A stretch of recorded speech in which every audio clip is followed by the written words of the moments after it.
Hello and welcome to the Cardiff Met Sports Coaching Hub podcast. I'm Ollie Lamb. And I'm Mike Castle.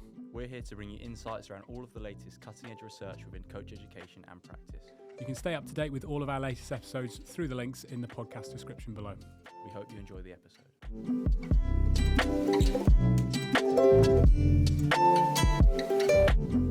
Hello and welcome back to another episode of the Cardiff Met Sports Coaching Hub podcast. Joined today by Christian and Gruff. Christian, a hat trick of appearances now on the podcast, but nice to have you back. But just for any listeners who haven't caught up on previous episodes involving you, do you want to tell us a little bit about yourself and what's your role here at Cardiff Met? Yeah, I think it's somewhat changed since the last time I came on. So since October, November last year, I've stepped up to become the head of the Centre for Sports Coaching, Management and Culture, where I oversee all the research and innovation activity for our group, but also lead the Sports Coaching Hub as director of that as well. Again, all things related to research and innovation activity. That's my role here now at Cardiff Met. And no doubt that's come off the back of the grand success of the Sports Coaching Hub podcast, no? Absolutely. You know, they all dovetail each other, they tie in together, but it's a part of the activity, it's a part of the innovation work that we want to grow and increase the impact of what we do, and one of that to be external facing, which is what the podcast does for us, which is good. And again, the recent success at the CRIT conference hasn't gone unnoticed, so that's been positive, not just for the podcast itself, but overall the hub as well. Great. And to my right, Gruff Rees from Cardiff Rugby. Debut on the podcast, hopefully the first of many. For our listeners, a little bit about your background in coaching, sport generally, and what's your current role? Pleasure to be here, Mike, and thanks for the invite. A Cardiff boy, and probably started off as a rugby nerd, and then lucky enough to come to UWIC as it was between 94 and 97. And amazingly carved out a career in sports development, post studies here. And then from 2005, moved from sports development into real high performance structure, the WRU as a skills coach, a national skills coach. And that then developed into some senior coaching with the Ospreys from 2008 onwards for 10 years or so. So I was fortunate enough to coach professionally for a few hundred games, and some good highs and lows and different experiences with so many quality people in that time span. And then finished off my coaching career as such, doing a bit with Canada. I was lucky enough to coach in the Rugby World Cup 2019. But in between, from that coaching journey in 2018, just prior to my Canada involvement, I was offered a position to be the academy manager for Cardiff Rugby. And it brought it around full circle for me in my mind, and allied to family commitments, working at the Arms Park, and something I'm passionate about in terms of developing young players, athletes and coaches. I've been there for the last 6 years, and battling away at certain points and certain challenges we've had around the Welsh rugby climate. But yeah, that's about the long and the short of it. Nice. Currently, both of us actually are on the Sport Wales Coach Developer Practitioner programme, which is very much what we're here to talk about today. Christian, we'll pick your brains for a little bit about that programme, because I suppose to a degree it's your brainchild and you've been the brains behind the operation. Go right back to the beginning. How did the opportunity to even design a programme like this come about? I think it's inherent with all innovation activity, really. You try to plan, you have ideas in your head, but essentially it's research. The research we have here at the university, particularly from a sports coaching perspective, is vital for what we're able to implement externally with the programs that we're looking to run, because we know we really need to make a connection. We need somewhere for our research to go. It's not just for ref, it's not just for our teaching, it's got to go elsewhere. And our research is good. It's good research. We have some real quality operators within our group that are able to influence what we do. So the project actually came about, I probably for once, the first time ever, to be reactive to something. That tendency for tenders to be proactive. They arrive on the door with about 2 weeks notice, and they've got to scramble together a program of study, scope of design, or proposed scope of design of what we think we could put in place for a national governing body to buy into and probably operate. And that's what it was. Back in October 2021, the tender arrived in an email. And it's literally, running around speaking to key staff within our group. Robin and I have really, Robin was the brainchild really of the sports coaching hub. And we sat down and spoke, how could we influence this? And it was about putting some ideas together of how we think our work could probably influence, connect, make sense, develop individuals within a certain space. So that was put together. Staff then who put their hand up, wanted to be part of that project, all sent their CVs in, and part of the dynamic and setup was about being able to showcase the expertise we have at the university, particularly in sports coaching with the staff. So we put that together, and it was sent off, with a leap of faith. With a hopefully we would be lucky. And you're not going to get every tender, that. And we've submitted lots of tenders since and haven't been successful. And I think probably the ones that we haven't been successful in, I thought at the time going in, were really good quality based off the back of what we've done with Sport Wales. But we haven't been so lucky for whatever timing and different ideas and different people and different organisations have different perceptions. But it arrived, I think, December. Early December, and with most things, it's always late.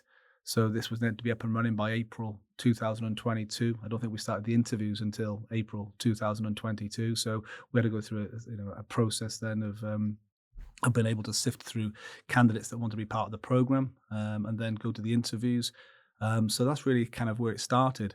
And there was a lot of to and fro. It was an iterative process between Robin, myself, the staff that were involved, but also, importantly, the Sport Wales, and particularly Deirdre Angela. Deirdre has been a driver from a Sport Wales perspective. Yes, speaking with Simon Jones and Matt Wen, who's been part of the group there, but Deirdre's been the key conduit for us there, and I've been the driver from probably our end.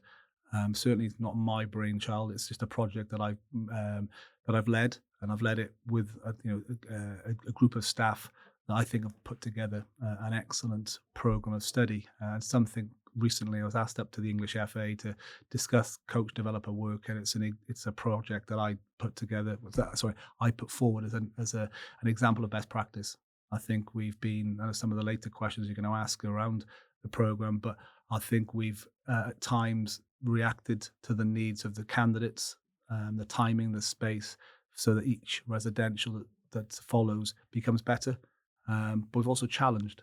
I think that's been the most important thing for us. We've challenged people, and there's a real stigma behind what we do, not just outside the universities, that anything that's involved with national governing body is too academic. And I think we have to move away from that, which will become part of my myth later on. It's empirical work. It's research that informs what we do, and that's what we certainly have done within the program study for you guys. I think as it's developed, as it's progressed, it's got better and better. Well, I certainly agree with that last point there. You mentioned the tender in itself was a bit reactive. There's not a huge amount of time to get that ready. So the tender comes through, it's successful. You've probably been through some kind of an iterative sort of idea of this is kind of what we present. But how do you even get started with this is what we think coach developers are going to need? This is the content. This is sort of the delivery mechanism for it. This is what we think is best. Where do you even start that process? I think it goes back to what our core business at the university is L&T, teaching. So we look at our level 8, we look at our level 7, our level 6, our level 5, and our level 4, and we think, okay, if we're teaching this to our students, this is going to be transferable, and it's about coaching. Okay, slightly different space, you could argue. I know there's myself and Robin at times, and Gethin even, we get into these, discussions around, is there a difference between coach developer practice and coaching practice? I think there's some slight distinctions. And then thinking where we feel that's where we think key areas of level 8, key areas of level 7, 6, etc., can fit into a program. And then, like everything, then it's mapping and scoping. And I think that's the real important part. But I think it's a difficult one. I wouldn't say difficult, but when you think, we talk to students about models and frameworks, they become quite restrictive. However, you have to work within a framework to begin with. It gives you an understanding where to start from, and that's what we did with Robin, myself, and a couple of others. We sat down and discussed what would this look like. In essence, first of all, Sport Wales, what's the level? And that was always, I wouldn't say a concern, just, the level is what the conversation becomes, and I think that level is testimony to you guys who've been on the program, and it's such a diverse group of academic qualifications within the group, whereby you've got to try and challenge those who have done level 8, whilst also challenging those who haven't been educated for a long time, and there's a real balance in it and the ability to do that. And I think we've done that well. So if you said to me, what's the levelness of what we're doing? It's difficult, but it's been down to you. We facilitate. You bring the discussions to the table. We get you to critically discuss what your practice is. So they're kind of what's happened in the latter, but previous, we're So trying. did you plan that before you knew the candidates, or was it It became part. Yeah, it alongside? became part of the process. We're recognizing, when the candidates send in their CVs, you're looking to say, okay, who have we got in the room? So you'll have somebody with a PhD, somebody not with a PhD, how years experience, different things. You're starting to shape and model something around what we've got. A little bit like our masters. Masters have been traditionally, you have mature students in there who may have not been in academia for a long time, where you've got undergraduate students that have come right through. So you've got to challenge the learner here in that space as well. So um, that's how we did it. But we then thought about, okay, what are the key themes of our academic principles here at the university? And certainly at master's level 7, we're talking about the deconstruction, the reconstruction. So it's the deconstruction of practice, which is the understanding. And then it's the reconstruction of practice, which is the acting. And that's what our framework became. So if you think about, go back to Residentials 1, it was all about the deconstruction of you and how we started to build that up. And then, so there's our key principles. But then off the back of that, then we have key phases. And the key phases off the back of our themes were the self as phase 1, the self and other as phase 2. And then the phase 3 became the self, other, and environment. So they were our frameworks. Then we started thinking, okay, what literature do we have? What understanding, what expertise do we have that we can feel can fit into these certain areas? So if you go back to the self, identity, role theory, we started to think around notions of that, frames of reference, Mersrow's work, discussing around those notions, how we think we can develop you that way. So we started at that's the base. And then we started to think with the literature, and new literature that was out there. Some of the, for example, some of Ollie Lum's work that came in with that dialectical river, I think that came in Residential 2, which was still in phase 1. Some really early stuff out of Ollie's work started to inform what you guys were doing. So that's where we're starting to think and unpack at that scoping and design stage. We know which PhD students at what stage of their academic career. We know what staff are producing regarding research and where we think that can start to think and come in. So if you think about the latter then stages of the program, Robin and Sophia's work, the seduction, persuasion, charming paper, we knew that was coming out at some point. So that was always going to fit into the last phase, which would be then working with self, other, and environment. So, there was some early conversations, some reflexive conversations around that. But again, it became an iterative process because everything wasn't right to begin with, didn't quite fit, didn't quite sit right. And then again, off the learning needs of you guys, we then had to sometimes adjust what we thought might go into that.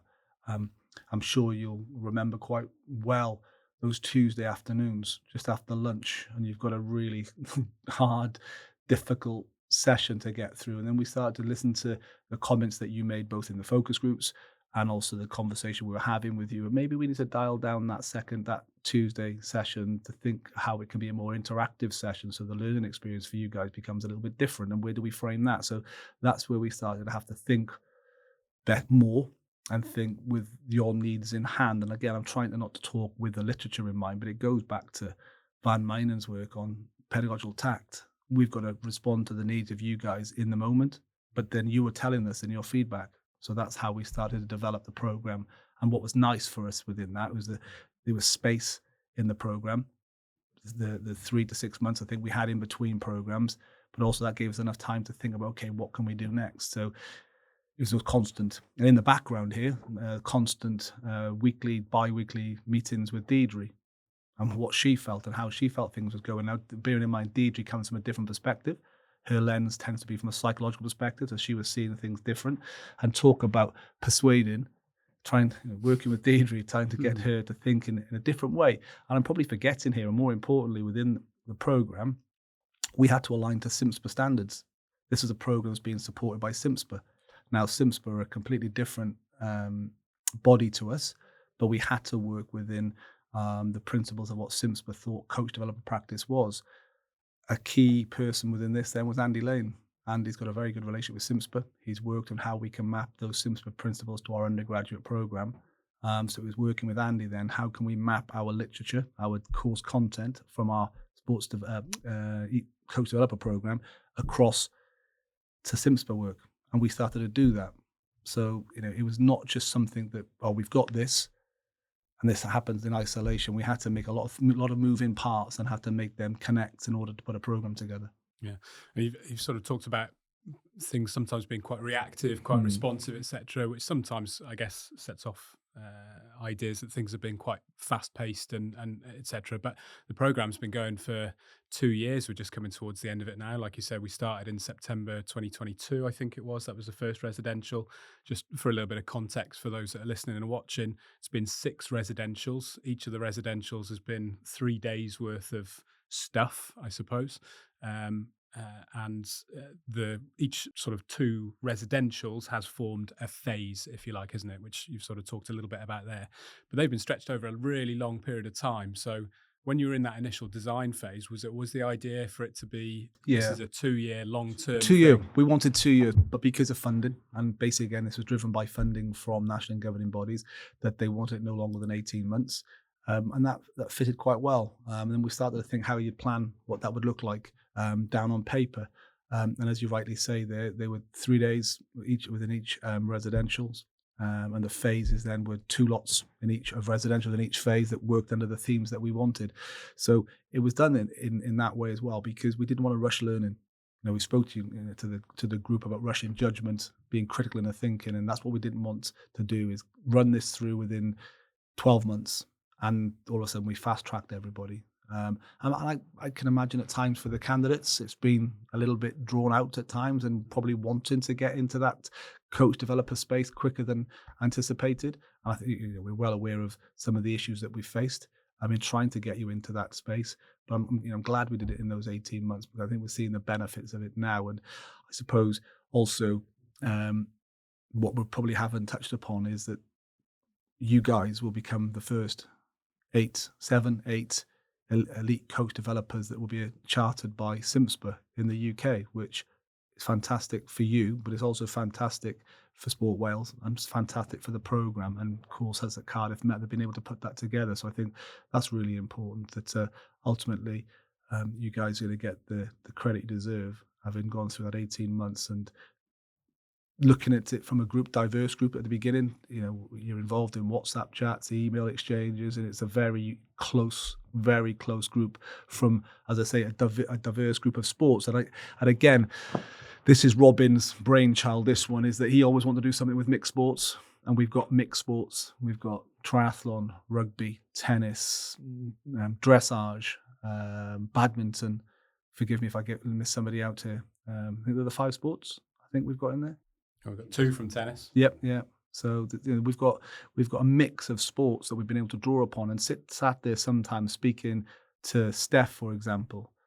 We've learned a lot from Steph in relation to, horse has a collarbone or doesn't have a collarbone. Yeah. So wow, brilliant. And that when you're coaching or you're developing an individual, when it comes to dressage, you're not just developing the individual, you're also developing having to work with a horse that syncs its body or heart rate, whatever, to the athlete. So you're working with, on a bigger picture here. So some interesting things that we wouldn't have learned about before. So I think just little things, little nuggets you take from the program, the conversations in the evenings, and let's not forget our experiences of hospitality in certain places. There's been interesting evenings where we've been waiting at 9:30 at night trying to get our food, but that's taken out of our control, and that's all part of it. Yeah, I guess the reason I ask it is because when we had Katrina and Sophia on talking about the WRU program, Women in High Performance, that's been a long program as well. And it's, we sort of talked about this idea that actually it takes time for proper transformation to happen. This isn't a sticky plaster. This isn't a go on a 3-day course and then you're done. This has been a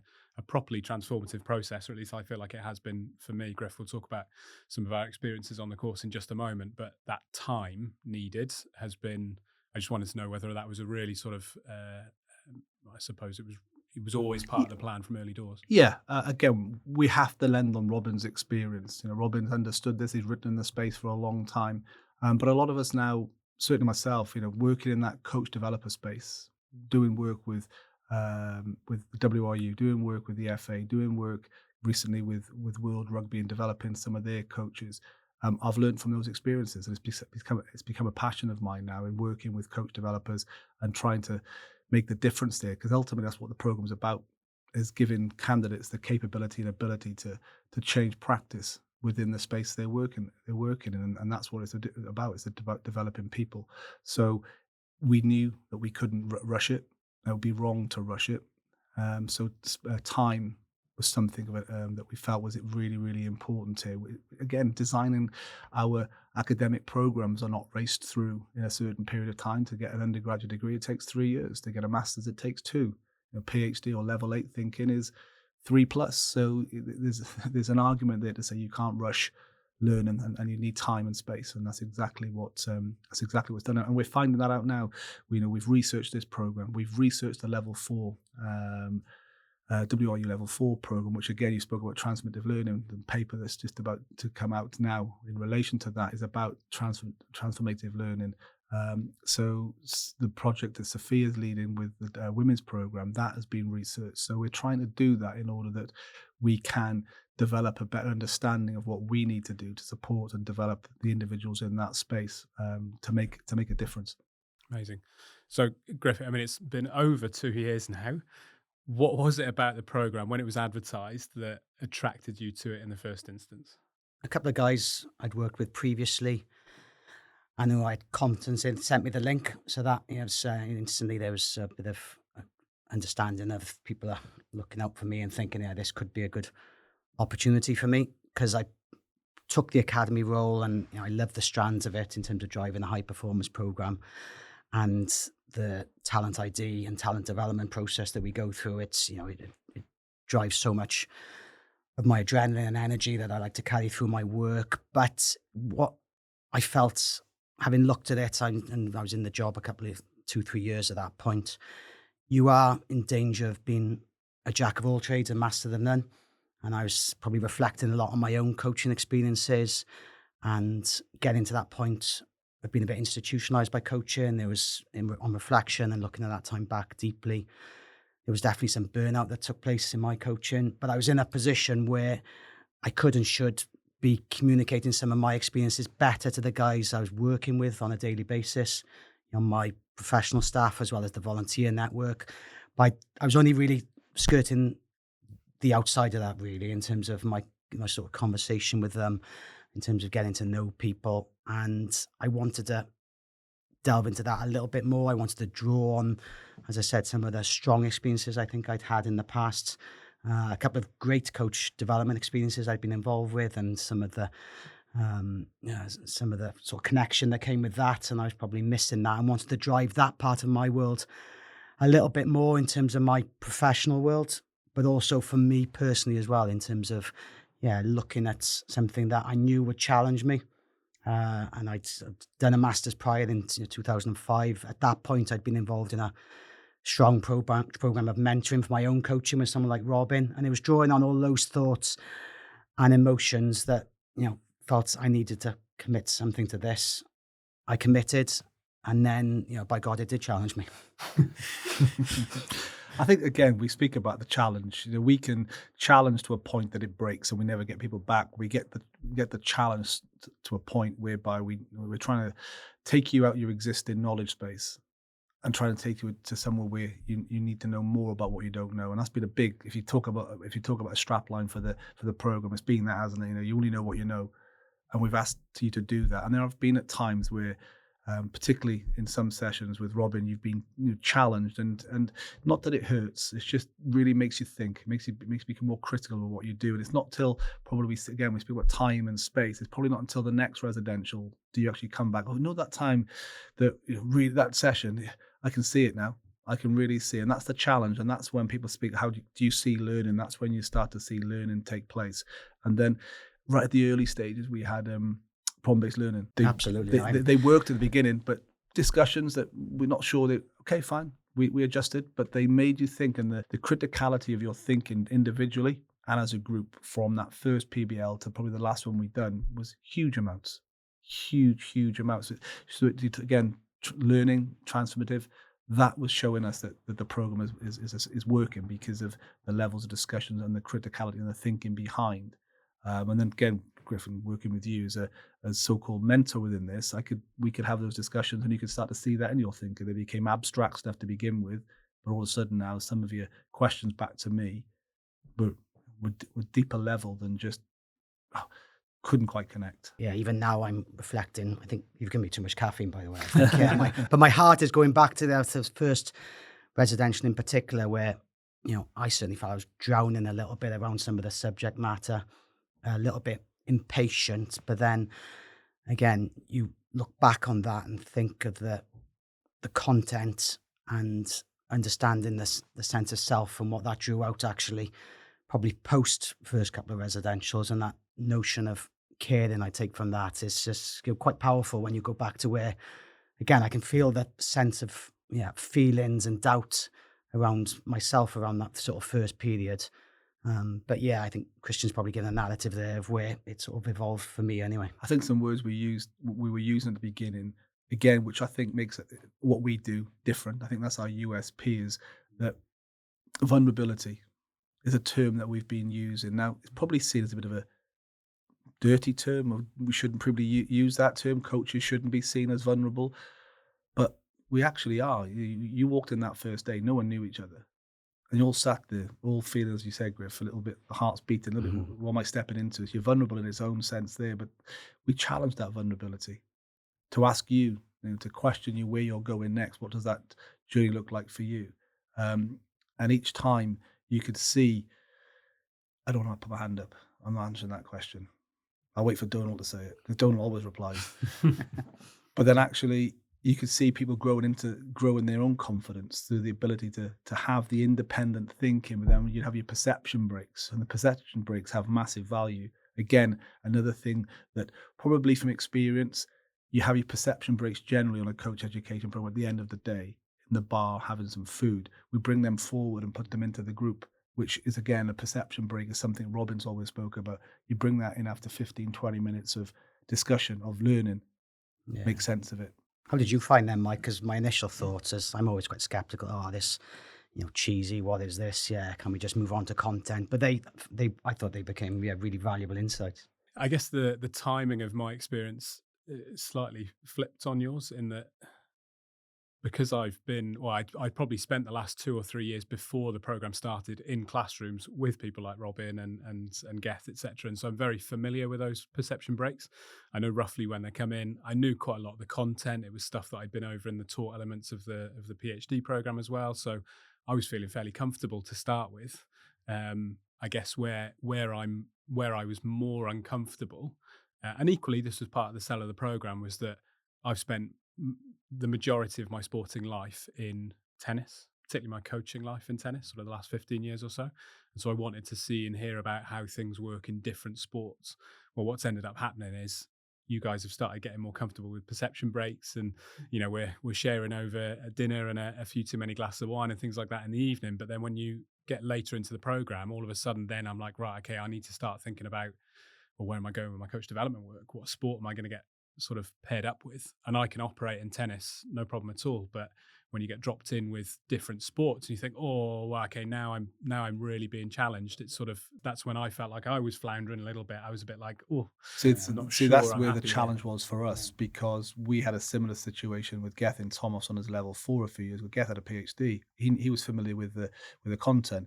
Okay, we had to then change different ways of thinking a little bit with you, Mike. We knew you had a PhD. You've gone through this process of understanding, so we had to challenge you in different ways, and probably we'd anticipate for you it'd come at a later date when the action started, as opposed to the understanding. You understood because that's where you were on your journey. It's when the acting came in that we've got to start to we say we do one thing, so we say we behave in this, but actually what you've reflected back on is completely different to what you said. So it's the acting part there that becomes a little bit, that doesn't line up to how I thought I was coach developing, but I'm actually doing it this way.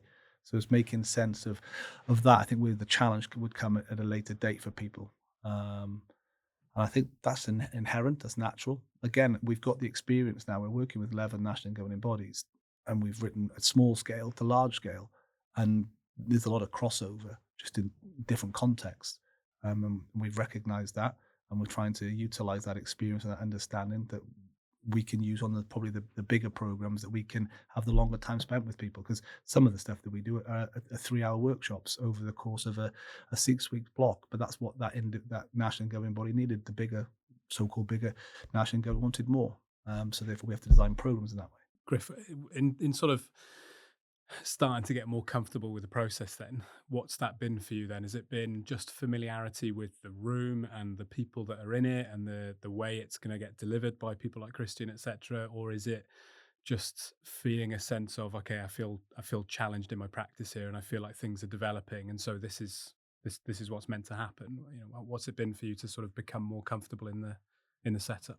Yeah, I think consistency of format has helped in terms of workplace and routine, and obviously there's social cohesion that's taken place within the group in terms of in between courses and on course having time together. I think that's certainly helped, but I think it's probably um, the sort of linear learning in some ways been reinforced by the problem-based learning has brought us all together, and I think that's sort of, I can just think about even the first task we had.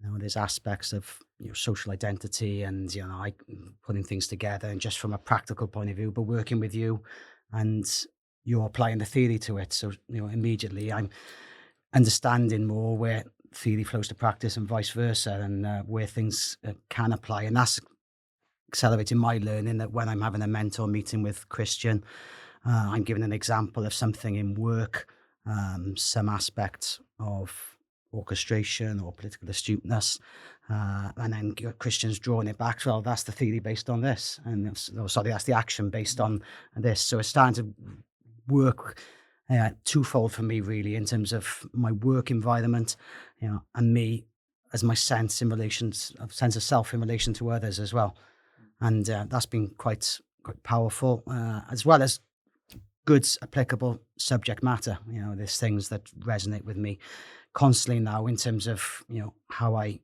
engage and the nature of social exchange. How I manage the people around me and upwards, in a politically agile manner. I think this is reflective of the time I've spent with key people alongside me and mentoring me in the last couple of years. Added to what Chris says there, look at the objective of the program. If you've still got the tender, I'm not sure if you have, it's about raising the awareness and the consciousness of what you do. And you just said there, exactly an objective of the program. We've raised the consciousness and we've raised the awareness of how you behave, act in a role within the environment you work in. And it's how then you work with others within that environment. Then how do you then work on a bigger structure within the club as being the environment? And it's just classic example of how an objective has come to light there, just through what Griff is explaining. Yeah, I quite like that you talk about like the applicability of the stuff that's come through on the course as well. It's probably the right time for me to direct our listeners back to an episode that we recorded with Gethin, Robin and Charlie about the practitioner scholar divide, and perhaps some of the earlier comments you mentioned about, we've got to get away from seeing universities as just being this highly sort of academic language, etc. Is all the stuff that you've brought into the program from the research has been research on coaching, research on coach development, etc. And so it shouldn't really come as much of a surprise, I suppose, that the stuff that is challenging to make sense of, I guess, initially in the classroom is all of a sudden you're thinking with it then as you're working with your coaches and as you're trying to maintain that sort of political position that you want, etc. It's just there, you're sort of living it a little bit. So I quite like that. I've sort of felt a lot of that in my practice. I've talked quite a lot with Robin and Andy, who's been mentoring me during the process, about trying to be careful about the way I go about my coach development business. Sorry to jump in there. Three things about the three C's we spoke: careful, considerate, and critical. They're the three things within the tender that we wrote. We must be careful in how we do things, and considerate in our thinking, and critical in what we do. So again, try not to go back to kind of the tender process, the scope, the design. Things you're now discussing are things that were built into that, and we didn't ask you for that, Mike, back in 2021. It's things that we thought with and thought, this is okay, this is what we believe would be right. And they're not strap lines. They're not corporate slogans that we just stick on a wall and say, right, okay, we pretend to do that. We actually do it, and we will. And at times we will, use the word metaphorically, we will wrestle with each other. We'll disagree as a design team, a scoping group. But now I don't think it's that, and we have. I think a good example has been the examples that we spoke about on the program. Robin didn't like to give examples because he feels it frames it for you, whereas I'm somebody who learns from examples. So I was giving you lots, and Not that we fell out, me and Ron, we just have discussions. I think, and he's probably provide an argument for why he felt it would be. That became the challenge that we're speaking about, whereas this felt quite safe when an example was given. We'll lend off Mike. But I think going back to what you said a moment ago, Griff, around working with Mike from a different sport, I've certainly found in working in different national and governing bodies that this program, where it's been interesting, is that you've been less territorial about what you say and do. You'll share. Whereas if you stick in a tennis only environment or a rugby only environment, you don't want to tell your mate tactics and what you know, because you think they'll get one up on you. Here, I don't think your rugby tactics are going to really influence Mike too much in tennis, but the way you can work together individually through sharing those understandings of particular moments, particular interactions. That's one thing I've found has been, you've been very open, and again, open-mindedness. You've been very open to think, but you've been very open to act in the way you've worked with each other. And there's strands of that's I think been really powerful for me in terms of that critical thinking. And because again, I just reflect on where I was and still am, is often just living in that every day. I think that sort of landed pretty heavily on me early on, and still, just going from everyday activity without, having that ability to step back, look at things differently, engage with others, and yes, not making snap judgments on what you perceive there to be. And I think it's engaging people around you to do that has been quite productive for me in terms of work, but obviously informed as well some of the coach development work I've been doing, obviously more exclusively recently as well. Yeah, I think that's been one of the things I wasn't necessarily expecting to happen out the back of it. I thought it was very much going to be, okay, I go and do the qualification, as it were, and then while I'm working with other people, well, I found other people working with me quite a lot as well. So Griff's come up and watched some of my tennis, and whilst the program's been on, been delivering sessions whilst the university students were still in, and so the rest of the gang have come in and observed, and then with the coaches that I'm mentoring now, they've come up and watched me coaching as well, and they're asking me questions. So there's it's added to this sort of sense of other people being involved in my environment, not just, okay, I'm coach developer now, and so I'm always sort of looking at other people. It's working both ways. They're always the things you hope will happen when you design a program. The candidates will work together. You can never normally, that normally doesn't happen, generally because of geography. When you have such a national program, people tend to be in the south, the north, the east, and the west. So you don't get together, but actually predominantly the group have been in the south. So it's been easier for you to see each other, which has been very beneficial. And that's probably my luck than design. But learning from each other has been, that's been excellent, particularly with some of the hidden challenges that we've had in getting you guys into that coach developer space and acting in what we've been doing. And again, we know the challenges we've faced. So that's been really helpful, but you've been able to support each other through that, which again was not part of the design of the program. It's something that's happened through your ability to work together. Yeah. I generally feel part of a strong community of practice. Yeah. And I think, there's people I can call to or ask different questions. We need to reclaim that term, communities of practice. I think it's misused too often, but I do believe this particular group is a classic example of a communities of practice. I think one of the measures of that has been the fact that we've certainly got to a point where, yes, we're sharing examples, but it's actually examples where things have just gone totally tits up and just been absolutely dreadful. Certainly be careful with what I say here, but my first experience just did not go to plan. Yes, enter the field and then sort of think, okay, I'm going to be careful here and I'm going to use my language appropriately and, be really sort of critical of what it is that I'm doing to try and make sure that I can just enter the field and create a platform to work from. And that platform had sort of disintegrated before I even sort of knew it. It was, it didn't go well at all. The second experience, infinitely better, much, it sort of improved. But, the fact that we can share those failures with one another as well, I think has been a really valuable experience. If you look at, I think it's second residential, probably third slide in, you've got Sidkin's work, Intelligent Failure. And that's a classic example where success has come from a small failure and not set up to fail, as in there was a trap there. Just these things happen. And Griff, you said earlier about linear learning. There's certainly an example where learning is not linear. But you have people around you that supported you in that. You had a good mentor, et cetera, et cetera. And whatever we design on the program, it doesn't give you the the idealistic way of addressing everything.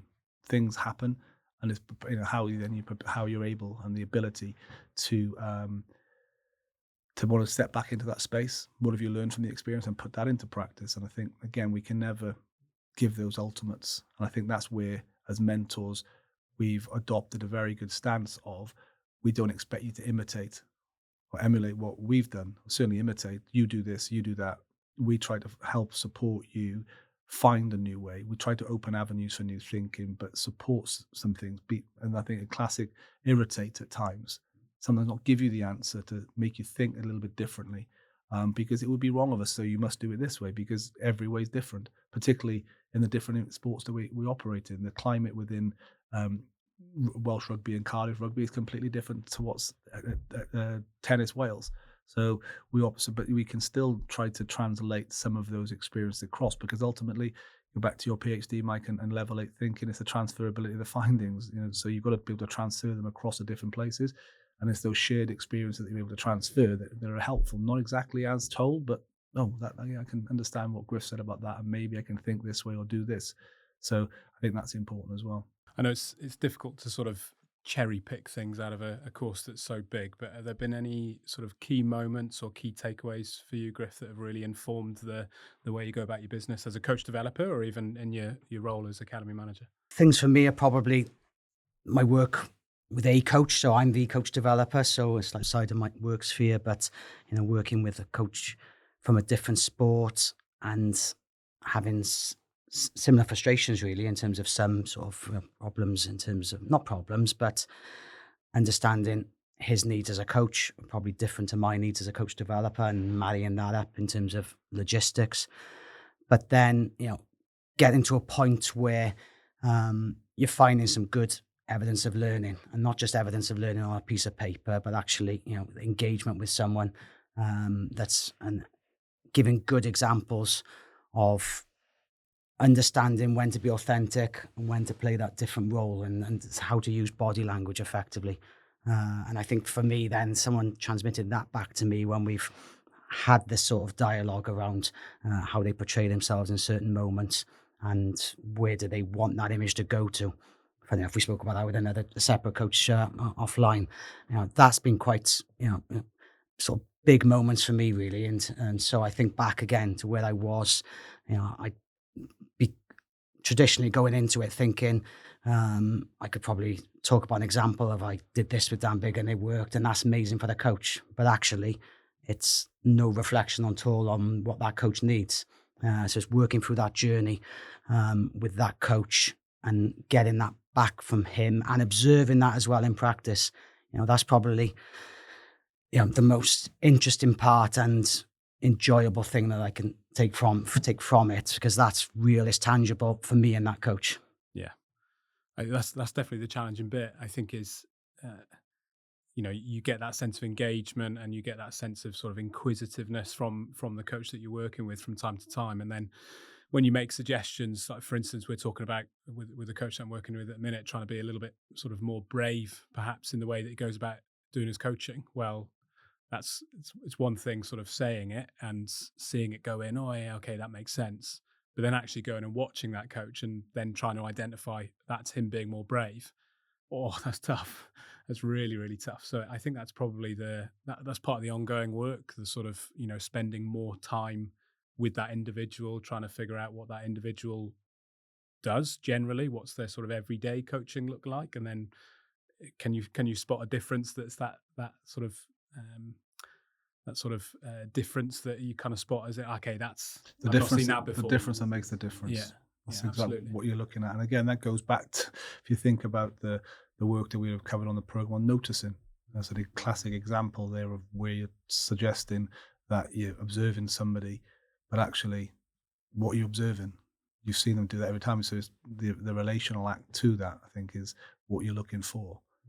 So that becomes the criticality, though. I think with that comes the critical nature.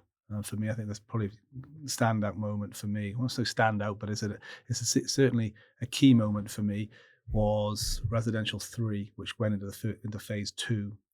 And it was after the back of the work of Ollie Lum's Dialectical River. You came back and went, oh, I can see that now.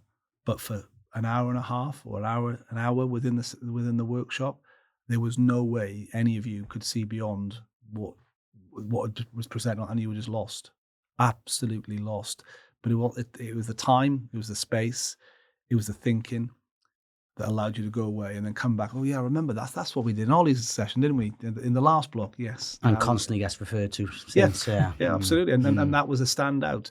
I don't know if that's the brilliance of Ollie or what, I don't know. But it's an example of where the challenge that you spoke about, and you were stretched, that you were having none of it.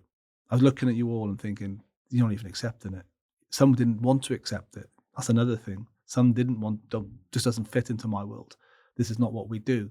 I know, what I have is absolute security. I know everything that I do. So seeing beyond this is impossible. So it was the vulnerable nature that you were in, the insecurity of not knowing, because you couldn't find an answer, the truth. And then all of a sudden you're being stretched and stretched. And it wasn't until you went away and came back, and like I said, I remember that from Ollie's session now. Right. So there's a good example of how learning takes place through the space, the time. Yeah, and it was just a good example. I can't remember exactly what Ollie put on the slides now, but that was a session that for me, I thought, yeah, the group have understood this. The group have been able to move forward. And I think that goes back to the stuff a lot of reflection. But if you remember the notion of forward thinking reflection, again, and that was something that you could see, and that's not trying to predict the future. That's trying you to think with notions, ideas, concepts, theories in mind, so that if this is happening, you've already somewhat got an understanding of what's happening. Would you change anything for another cohort, or would it depend? Yeah, absolutely. I think, definitely myself, Robin, Deirdre have already, we still meet bi-weekly to discuss what we would do different next time. Yeah, absolutely. Don't want to go into too much.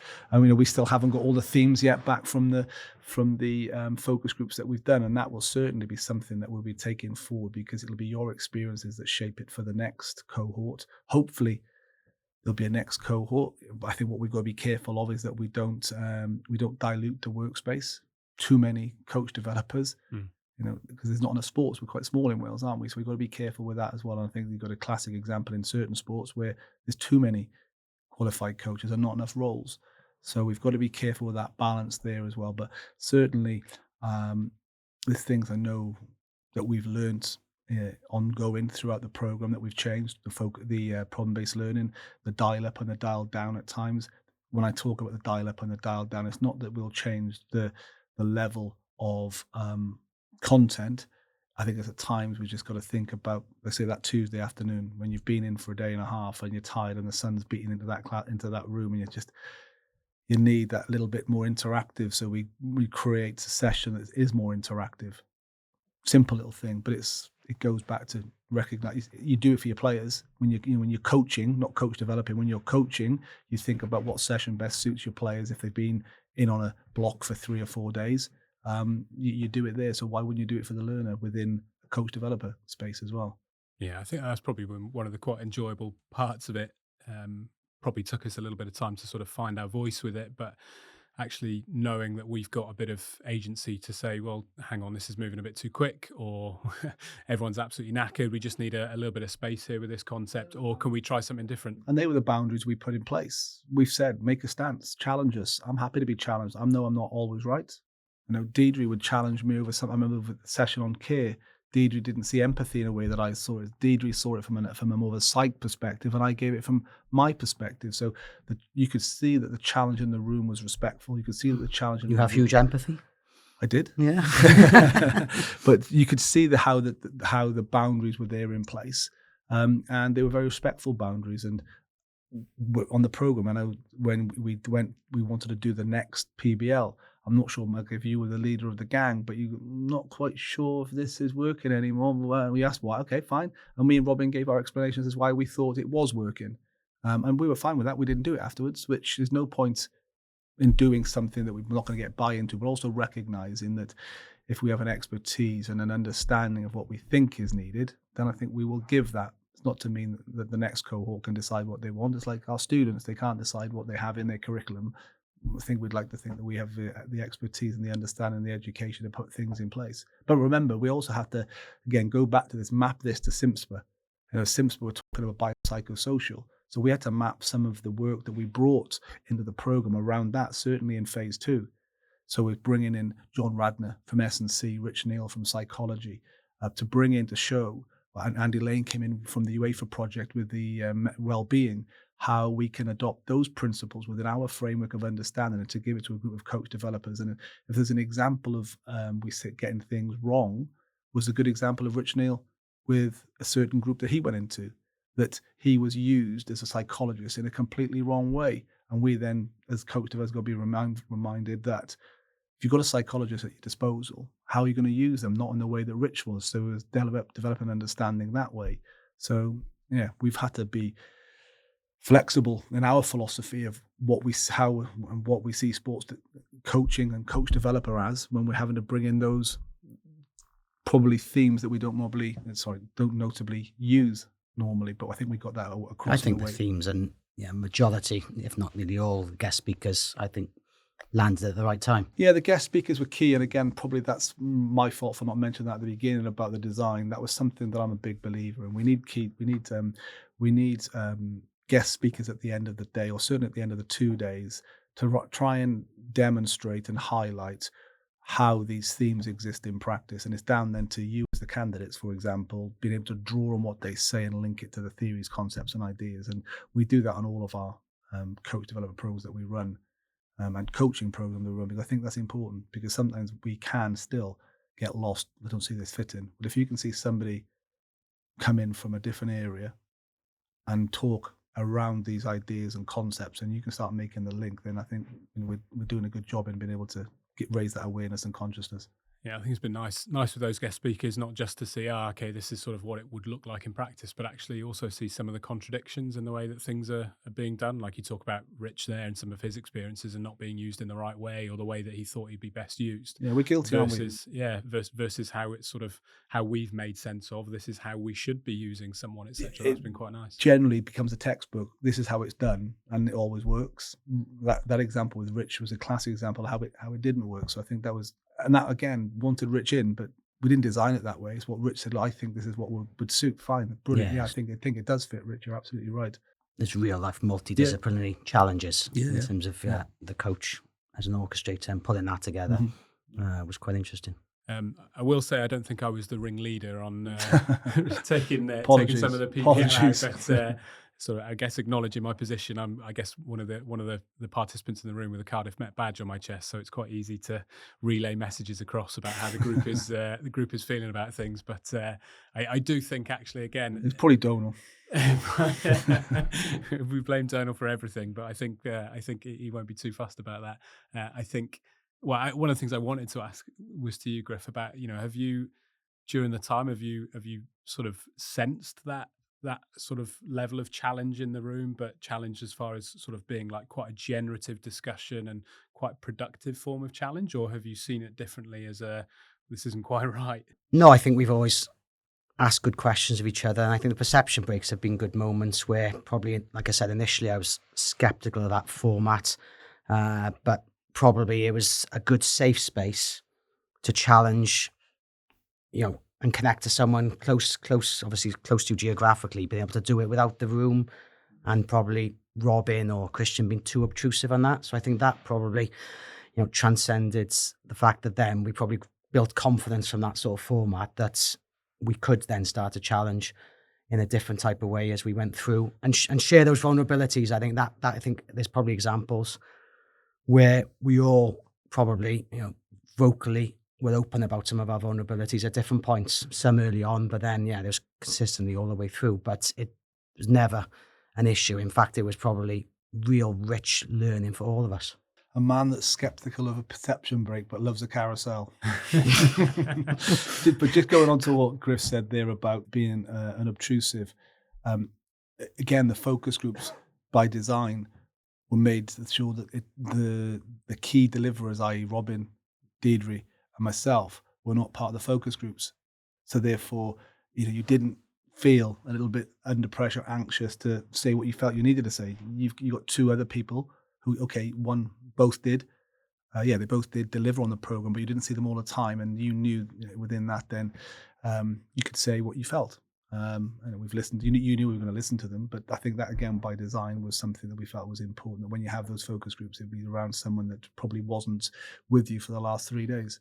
I think it's probably one of the few courses that I've been on where I felt sort of like, as a collective, we've got to the stage of being able to actually voice some of those concerns and feel the action change as a result of it. Whereas most of the time it's, you go off on your break and you have a bit of a whinge and stuff, you come back and you just battle through it. Nothing changes. You just sort of get on with it, You really. adopt your behaviours to yeah. suit and move on, which is a classic paper in 2010 that we all know about. Yeah. You know, that wasn't by, we want to make sure that's not a learning experience. We want you to be able to challenge respectfully, question respectfully, knowing that ultimately we have been careful, considerate and critical in our thinking in order to support and develop a group of people to learn.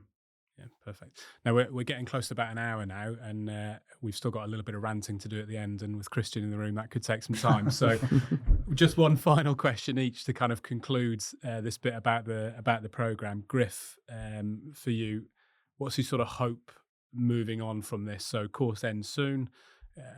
How do you see this sort of being a part of your day to day? What are your sort of hopes for your coach development work in the future? For me, it's about informing my relationship with others, and constantly understanding and being aware how I perceived by others within my work environment, and using the level of authority in the right way, but supporting the people in the work environment, more specifically with what they need to flourish, and again moving away from where I was on the X's and O's in terms of the technical, tactical. I'm more immersed in the person than I ever was as a coaching practitioner myself. And I think that's important for their development with me, but also for them to understand where they're at in relation to their coaching environment and the people they coach. But also I mean, being really immersed in it now, just growing our community of practice and connection, and making a long-term difference to sports coaching in Wales, and hopefully that being acknowledged, not for the sense of ego for this, but for the sense of betterment for all sports in Wales. And I generally think, we're probably still scratching the surface, but where we can really push this on over the next few years. Christian, for you, what's sort of your hope for us as coach developers, but equally what's the hope for your work that's going into coach development moving forward? Yeah, I'll probably reply to that back to front. So your last question there, I think hopefully the program's made a difference. I do believe that the findings from the project will act as recommendations to inform policy. So if we're informing policy, then we're doing our job. So therefore, we're making an impact on how coach development is acted, delivered within Wales. And if we're doing that, then I think that's been a really important and significant part of what we do, which is what our aspirations are, to make a difference and to have impact. And I believe we've done that, and we'll inform policy, which is really important for the group. I think it'd be great come October when we kind of say great, we've finished the program, but the program will kind of officially close, but you'll work on that chartered status with SIMSPA, and then the 7 of you then become, I think we all want to become those chartered coach developers. But for us then, it's to use you again. I don't think the journey's finished for you. It would be then to use you guys as people that will come back to the program if allowed, and support the next generation if that generation happens. Myself, Robin, Deidre are in constant dialogue around that. Will it happen again? We don't know. It'll have to be tendered again. Would we be successful? We don't know. But we'd like to think we'd be in with a shout. And if we were, we would love to be able to use you guys as a group of people that can influence a project moving forward. So that's my hopes anyway.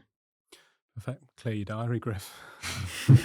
So just to wrap the episode up then, as we do with every episode, anything to have a little bit of a rant about, anything sort of myths or pet peeves? Could be something to do with coach development that we've discussed in the podcast, or it could be generally about sport coaching that you'd like to dispel. Good question. This might sound a little bit lewd, but I've got a big bee in my bonnet, and it's quite macho from the world I'm in. You can only pee with what you've got. I think that's such a limiting statement for coaches to make, where they're the guys and girls duty bound to make a difference. And we do make a difference as coaches, coach developers, by challenging, by stretching, So I think for all coaches, I think it's looking at what's in front of you and providing solutions, not just acceptance and mediocrity. I think that's for pushing players on, but also for coach developers to develop coaches as well. And I think it's there's more to give in that space, I think, than that statement allows. I will not allow coaches to get away with that. Yes. Christian? I think last week when you emailed me, kind of today, I think I replied pretenders. I think that somebody annoyed me last week so I felt about that. But I suppose I've been sat in a lot of meetings recently, certainly around the coach developer space and coach development in general. And it was a national governing body had said that the pros we engage with are too academic. And I think we've got to dispel that myth. We really have to.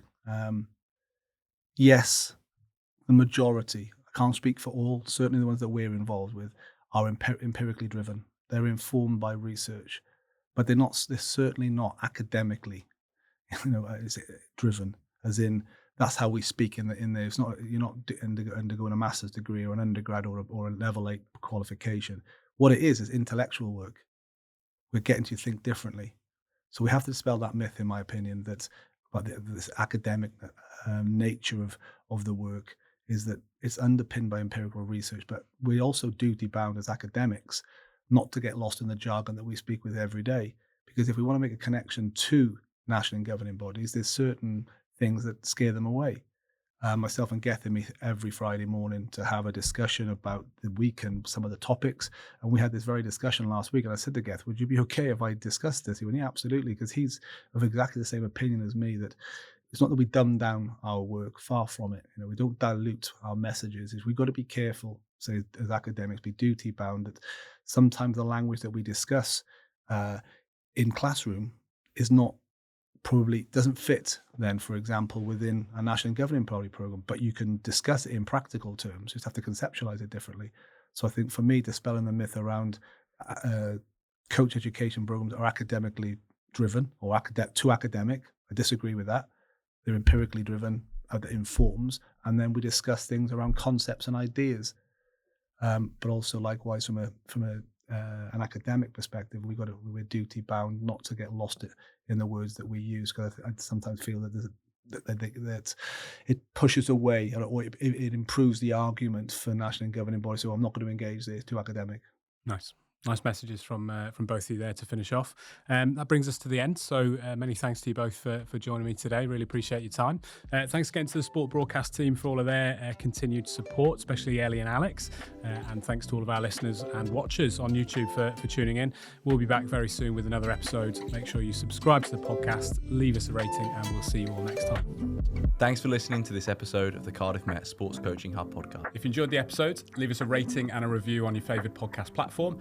If you're watching on YouTube, like and subscribe. If you want to stay up to date with all of the latest work coming out of the Coaching Hub, please follow us on social media. All the relevant links are in the description. And if you'd like to be featured in an upcoming listener special episode, drop us your questions to coachinghub@cardiffmet.ec.uk.